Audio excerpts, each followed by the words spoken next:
dans tout le monde entier. Parce que c'est l'économie qui dirige un pays, ce n'est pas la politique. Si vous avez votre père qui vous donne de l'argent chaque matin pour aller à l'école, il va vous dire, mon fils, tu dois être major. Il va vous dire, je ne veux pas que tu rentres après 20 h chez moi. Il va vous dire, je ne veux pas de mini-jupe, je ne veux pas de garçon chez moi. Si tu trouves que tu es déjà grand, va louer ta maison. Parce que c'est celui qui finance, qui dirige comment est-ce que tu dois fonctionner. Dans notre pays, 85% de nos recettes fiscales proviennent des multinationales. 54% des capitaux qui sont investis chez nous sont des capitaux étrangers.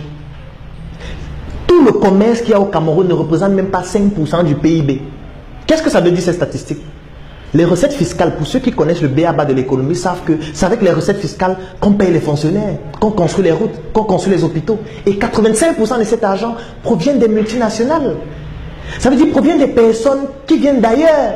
Et dans l'histoire, aucun peuple n'a allé dans un autre pays développer ce pays-là. Donc aucun pays n'a quitté son pays pour aller dans un autre pays le développer. Donc quand quelqu'un vient chez vous, c'est toujours pour des intérêts. C'est la raison pour laquelle, donc, étant donné que c'est eux qui dirigent notre économie, ils mettent donc sur pied, ils imposent aux politiciens de mettre sur pied une politique qui va garantir ces investissements. Puisque s'il n'y a pas ces investissements, le pays tombe en faillite. Et ce n'est pas le fait de commenter sur Facebook, faire des marches qui vont faire en sorte que ça change. Si ces statistiques-là ne changent pas, rien ne va changer. Et ces personnes-là qui détiennent notre économie ont des intérêts qui sont contraires à l'intérêt général de la population.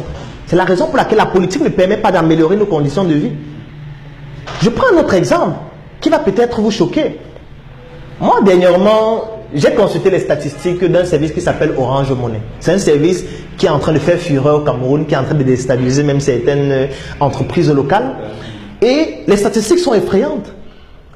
C'est un service qui revendiquait en juin 2015 17,4 millions d'utilisateurs. C'est un service qui est présent dans 14 pays africains, notamment les pays d'Afrique subsaharienne. Au mois de juin 2016, ils ont fait un chiffre d'affaires de 655 milliards de francs CFA. Ça veut dire 1 milliard d'euros dans des pays pauvres et très endettés.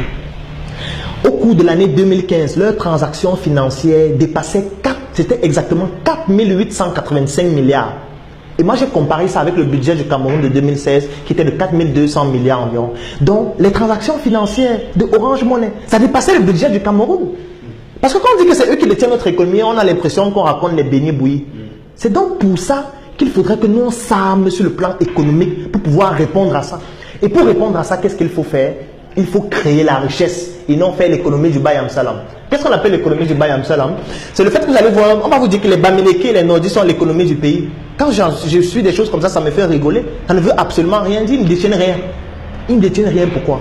Parce que vous allez aller dans un grand hôtel détenu par un Bamileke. Je ne vais pas citer d'hôtel. Vous allez voir que la moquette est importée. Les tasses de lait sont importées, le lait est importé, les draps sont importés, les tables sont importées, les serrures sont importées. Tout est importé, les cheveux sont importés, même les cerveaux sont importés. Ça fait donc quoi? Ça fait que cet hôtel est en train de travailler pour donner des devises à d'autres pays qui produisent ça. Puisque nous, on ne produit rien, même le cul-dent. Parce que si vous fabriquez votre cacao, vous voulez vendre votre cacao à la Belgique, on ne vous paye pas en francs CFA. Un autre problème encore, le franc des colonies françaises d'Afrique. On vous paye en devises. Et étant donné que c'est la France qui garantit notre monnaie, ce n'est même plus seulement la France, c'est désormais l'Union européenne, on verse toutes nos devises au trésor français. Les devises, c'est l'or, c'est le diamant et tout ce que vous pouvez imaginer.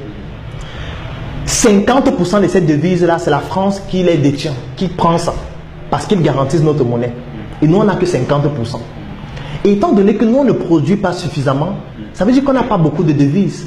Chaque fois qu'on consomme un produit qui vient d'ailleurs, on est en train de donner des devises à ces pays-là. Mais sauf qu'il faut, à un moment, il va falloir rembourser. Comme on ne produit pas suffisamment de devises, ça fait que le déficit devient de plus en plus grand. C'est pour ça que vous entendez parler de dévaluation de la monnaie. C'est pour ça que vous entendez parler de plan d'ajustement structurel. Parce qu'on ne produit rien. On ne fait que consommer ce qui vient. C'est pour ça qu'on fait la promotion du Made in Cameroun. Les gens se disent que c'est un slogan. Ce n'est pas un slogan. C'est un élément vital pour l'économie de se développer.